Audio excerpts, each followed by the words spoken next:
Aheri time खेड्यातील बातमी शहरापर्यंत।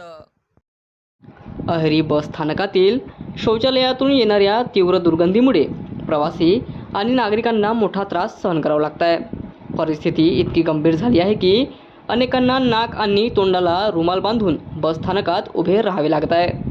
प्रवाशांकडून बस स्थानक प्रशासनाविरोधात नाराजी व्यक्त केली जात असून बस स्थानक प्रमुख नेमके लक्ष देत आहेत का असा सवाल उपस्थित केला जात आहे। अहेरी आगार हे दक्षिण क्षेत्रातील महत्त्वाचे बस स्थानक मानले जाते। येथे तेलंगणा राज्यासह नागपूर, चंद्रपूर आणि जिल्ह्यातील विविध भागांतून मोठ्या प्रमाणात बसगाड्यांची ये-जा सुरू असते। त्यामुळे दररोज हजारो प्रवासी या ठिकाणी येत असतात।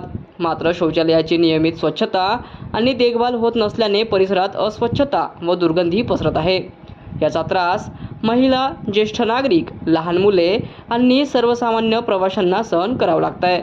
प्रवाशांनी बस स्थानक प्रशासनाने तातडीने लक्ष देऊन शौचालयाची नियमित स्वच्छता, निर्जंतुकीकरण आणि दुर्गंधी दूर करण्यासाठी प्रभावी उपाययोजना कराव्यात अशी मागणी केली आहे।